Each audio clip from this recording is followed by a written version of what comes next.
Very good morning. Topic Evolution of Software Economics in Project Management.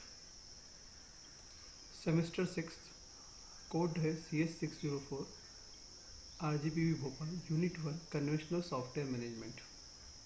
इसमें important content कौन कौन से हैं सॉफ्टवेयर इकोनॉमिक्स में? Economics, software price and 5 fundamental parameters of software economics.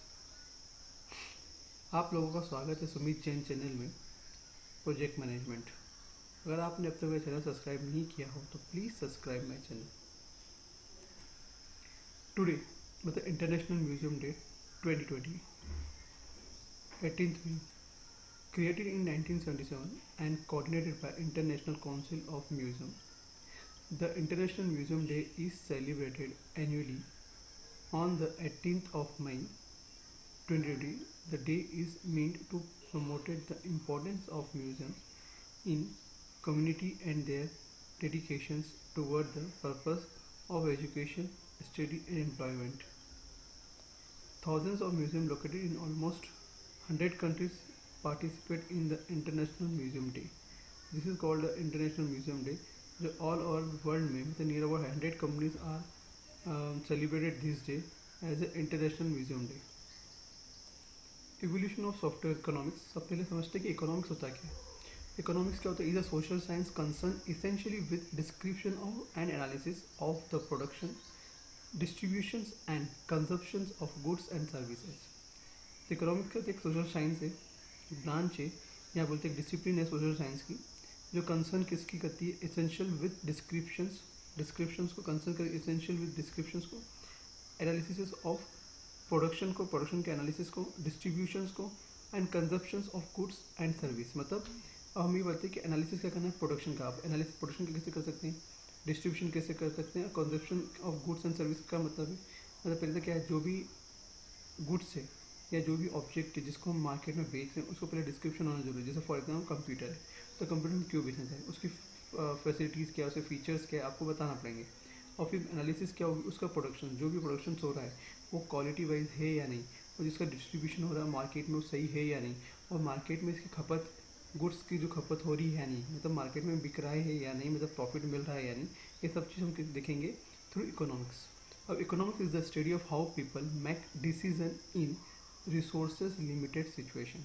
Economics एक प्रकार की स्टडी है जहाँ पे क्या कहते हैं, हाउ पीपल मेक मतलब कैसे पीपल क्या कहता है डिसीजन लेता है इन रिसोर्सेज लिमिटेड सिचुएशन, मतलब जहाँ पर लिमिटेड रिसोर्सेज होते हैं उस सिचुएशन में भी वो बहुत अच्छा से अच्छा डिसीजन लेके आपको सक्सेसफुल बना। जैसे फॉर एग्जाम्पल मंगल, आपने पिक्चर की मंगलयान करके one of the good movies थी जिसमें 400 करोड़ में ही हमने क्या करा, मंगल का जो सैटेलाइट था वो मंगल पर पहुँचाया था, इधर बोलो मंगलयान।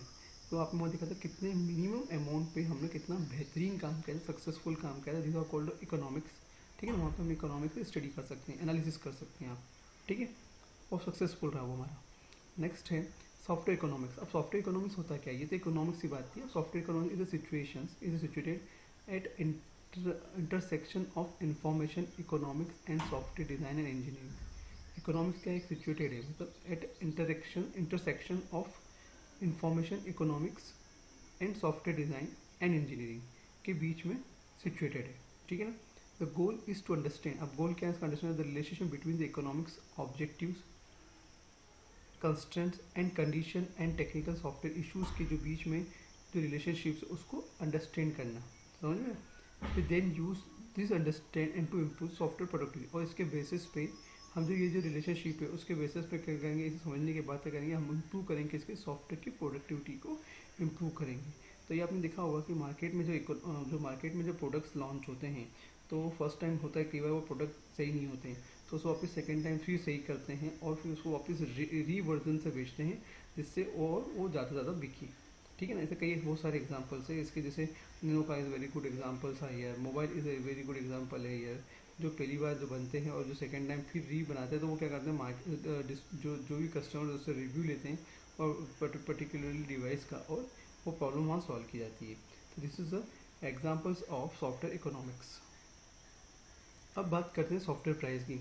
अब सॉफ्टवेयर प्राइस किस पे डिपेंड करती है, इसके size of the final product पर। अब साइज से क्या समझते हैं, मतलब example number of lines of code की बात करें, किसकी बात करें, जो हम खुद लिखते हैं लैंग्वेज में, किसी भी लैंग्वेज में लिखते हैं वो उस पर डिपेंड करता है। जैसे हम अगर C++ में लिखेंगे तो उसकी लाइन्स ऑफ कोड ज़्यादा होगी, वही चीज़ जावा में करेंगे तो उसकी लाइन्स ऑफ कोड कम होगी, पर लाइन ऑफ कोड होगी, ठीक है, हर एक में। और फीचर्स ऑफ डोमेन, मतलब फॉर एग्जांपल स्पेशल डोमेन, हम किसी बात कर रहे हैं यहाँ पे, स्पेशल डोमेन की बात कर रहे हैं जो उसके लिए बहुत इंपॉर्टेंट है। फिर स्किल्स ऑफ डेवलपर्स, डेवलपर की स्किल्स कौन सी है, मतलब वो ये प्रोग्राम बना पाएगा कि नहीं बनाएगा, ये प्रोजेक्ट बना सकता है कि नहीं, वो स्किल है भी नहीं, ये सब चीज़ें हमको चेक करनी पड़ेगी। फिर programming environment, method, tools, techniques, possibility etc, ये कुछ भी हो सकते हैं जिसको अप्लाई किया जाएगा एक प्रोग्राम को डिज़ाइन करने के लिए। फिर quality of the final product, final product की क्वालिटी क्या होगी, which include finality functionality of software, reliability and adaptability. तो ये क्या हो रहा है, फंक्शनलिटी ऑफ सॉफ्टवेयर मतलब ये क्या कर रहा है, इंक्लूड करता है किसको, सॉफ्टवेयर के फंक्शनलिटी को, उसके रिलायबिलिटीज़ को एंड इसको एडॉप्टेबिलिटी को इंक्लूड करता है, समझ में। These are called software price. अब आप यहाँ देख सकते हैं कि इंपॉर्टेंस क्या है इसका, इवोल्यूशन ऑफ सॉफ्टवेयर इकोनॉमिक्स। इसमें 2 पॉइंट बोले, फिजिबिलिटी एनालिसिस बोली और एक रिटर्न ओवर इन्वेस्टमेंट बोला। पहले रिटर्न ओवर इन्वेस्टमेंट मतलब क्या, हमने जो भी इन्वेस्टमेंट लगाया है किसी भी प्रोजेक्ट पे, उससे हमको रिटर्न मिलेगा या नहीं, है ना, तभी हम किसी भी प्रोजेक्ट पे हम अपना इन्वेस्टमेंट करते हैं, नहीं तो हम इन्वेस्टमेंट क्यों करेगा। जैसे फॉर एग्जांपल मैंने ERP प्रोजेक्ट पे अगर मनी लगाई है तो मुझे उसका कहीं ना कहीं बेनिफिट एक लॉन्ग टर्म तक मिलना चाहिए, तब तो उससे क्या बोलेंगे, रिटर्न ओवर इन्वेस्टमेंट, मतलब ज़्यादा मिला है, ठीक है। अब फिजिबिलिटी एनालिसिस मतलब क्या है, प्रोजेक्ट प्रपोजल पे डिपेंड करता है। अब फिजिबिलिटी होगी अगर मान लो तो प्रॉफिट भी होगा और प्रोसीड भी होगा, अगर फिजिबिलिटी नहीं हुई तो नो प्रॉफिट और डोंट प्रोसीड, जो ना ही वो प्रोसीड होगा, ठीक है ना। This are called importance of the revolution of software economics. हाँ, तो 5 फंडामेंटल पैरामीटर जो that can be describe from software costing models, ठीक है ना। पहला है size, process, personal, environment and required quality. This are 5 parameters जो है किसके हैं, सॉफ्टवेयर इकोनॉमिक्स दिए हुए हैं इनने। तो आप साइज में 2 पॉइंट दिए यहाँ पे, एक तो SLOC और एक है फंक्शन पॉइंट। SLOC में सिंपल सी बात है, SLOC का मतलब होता है सोर्स लाइन्स ऑफ कोड होता है, जहाँ पर better metrics later in project, मतलब उसके बेटर उससे मतलब कि software metrics use to measure the amount of code in a software programmes.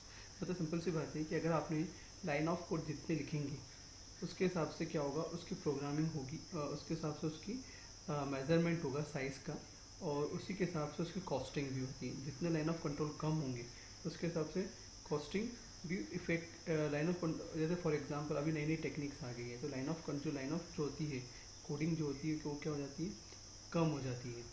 और पर व्यक्ति क्या करता है, उस टेक्निक के बेसिस पे भी क्या करता है, उसके जो पैसे इजीली गेन कर लेता है, समझ में। एक है सेकंड है फंक्शन पॉइंट।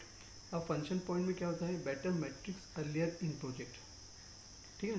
तो objective and structure technique to measure software size, किसको मेजर करेगा, सॉफ्टवेयर की साइज को, by quantifying its functionality provided to the user and based on the requirement and logical design. किसके बेसिस पे करेगा, वो requirement design and logical design के basis पे ही वो उसके जो मैट्रिक्स को फाइंड आउट कर लेगा, प्रोजेक्ट की मैट्रिक्स को फाइंड आउट कर लेगा, और break the system into smaller component, और ब्रेक कर देगा smaller components so they can be better understood and analyze, ठीक है। जैसे फॉर एग्जांपल कोई भी प्रोजेक्ट डिज़ाइन कर रहे हैं तो उसको छोटे छोटे मॉड्यूल में डिज़ाइन कर दिया, तो हम क्या करेंगे, उसको आसानी से क्या कर सकते हैं, एनालाइज कर सकते हैं और पता कर सकते हैं कि किसमें क्या प्रॉब्लम्स आ रही है या कौन सबसे स्मूथ वे में चल रहा है, ये इजीली फाइंड आउट किया जा सकता है, ठीक है ना। और जिससे हम पता कर सकते हैं, जैसे फॉर एग्जांपल डिज़ाइन एक अलग पार्ट है, इम्प्लीमेंटेशन एक अलग पार्ट होता है, तो किसमें कहाँ ज़्यादा रिक्वायरमेंट्स ज़्यादा लग रही है, मतलब किसमें कहाँ ज़्यादा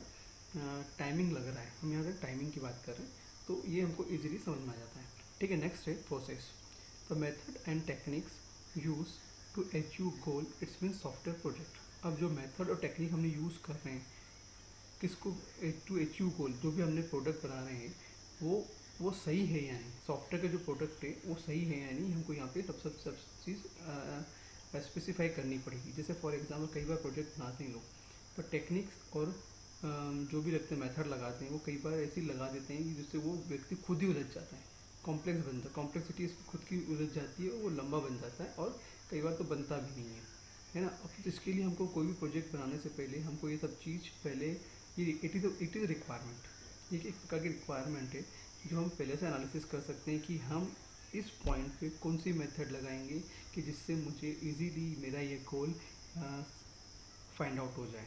तो ये आपको पहले से ही फाइंड करना है ये सब चीज़। Next personal people factors. People का फैक्टर्स क्या क्या फैक्टर्स हो सकते हैं यहाँ पे। पीपल फैक्टर्स मतलब capability of the software engineer teams and particularly their experience with both of the computer science and issues and application domain issue for the project। अब यहाँ बात किसकी कर रहे हैं, पीपल फैक्टर्स की बात करें। पीपल जो हम यूज़ कर रहे हैं किसको प्रोजेक्ट बनाने के लिए, वो कितने एक्सपीरियंसड हैं, उनको नॉलेज है भी या नहीं इस प्रोजेक्ट को लेके, ठीक है, इस टाइप के प्रोजेक्ट को लेके। जैसे फॉर एग्जांपल बड़ी बड़ी इंडस्ट्री में क्या करते हैं कि जब भी हम एक टीम डिज़ाइन करते हैं तो उसके पहले हम उस जो भी टीम के अंदर मेंबर्स बनते हैं उनके एक छोटा सा इंटरव्यू लेते हैं, क्योंकि इससे हमको मालूम पड़ जाता है कि वो पर्टिकुलरली इस प्रोजेक्ट के बारे में नॉलेज रखते हैं। अगर मान लो वो प्रोजेक्ट के बारे में नॉलेज ही नहीं रखते हैं और उनको कोई किसी को भी दे देंगे तो क्या होगा, जिसको कोई अवेयरनेस नहीं है इस प्रोजेक्ट के बारे में, अगर उसको दे देंगे बनाने को तो वो तो बना ही नहीं पाएगा, उल्टा हमारा बंटा ढाल कर देगा प्रोजेक्ट का, और हमारा टाइम भी बढ़ेगा, शेड्यूल भी बढ़ जाएगा, सब चीज़ बढ़ जाएगी और हमको पैसा भी नहीं मिलेगा, ठीक है ना। तो नेक्स्ट है environment. The tools, technique, automated procedures, software, hardware used to support development effort। अब इन्वायरमेंट में सिंपल सा कौन सा टूल लगेगा, कौन सी टेक्निक लगेगी, कौन से प्रोसीजर लग रहे हैं, जैसे ऑटोमेटिक सॉफ्टवेयर हार्डवेयर जो use to support development effort, मतलब डेवलपमेंट के लिए कौन कौन से सपोर्टिंग टूल्स है या ये सब चीज़ हमको फाइंड आउट करने पड़ेंगे पहले से ही, जिससे एक इन्वायरमेंट ईजिली क्रिएट हो जाए। ऐसा नहीं कि बाद में हमको मालूम पड़ेगा ये चीज़ चाहिए, बाद में वो चाहिए, ऐसा नहीं। Find out all this thing before time starting the project. Requirement quality, the functionality provide performance, reliability, maintainability, portability, user interface, utility and usabilities, ठीक है। ये क्वालिटीज़ है, फंक्शनलिटी प्रोवाइड करता है परफॉर्मेंस के बारे में, रिलायबिलिटी के बारे में, मेंटेनेबिलिटी क्या क्या मेंटेनेबिलिटी हो सकती है, पोर्टेबिलिटी पोर्टेबल है या नहीं, यूज़र इंटरफेस कितना हो सकता है, यूटिलिटी है या नहीं, यूजेबिलिटी हो इसे यूज़ कर सकते हैं या नहीं। तो ये सब चीज़ हमको पहले से ही क्लियर होनी चाहिए, या हम क्लियर कर लेते हैं या पर्टिकुलरली बनाते हुए हम सब चीज़ को हमको क्लियर होती जाती है ये सब चीज़ है या नहीं, क्लियर है।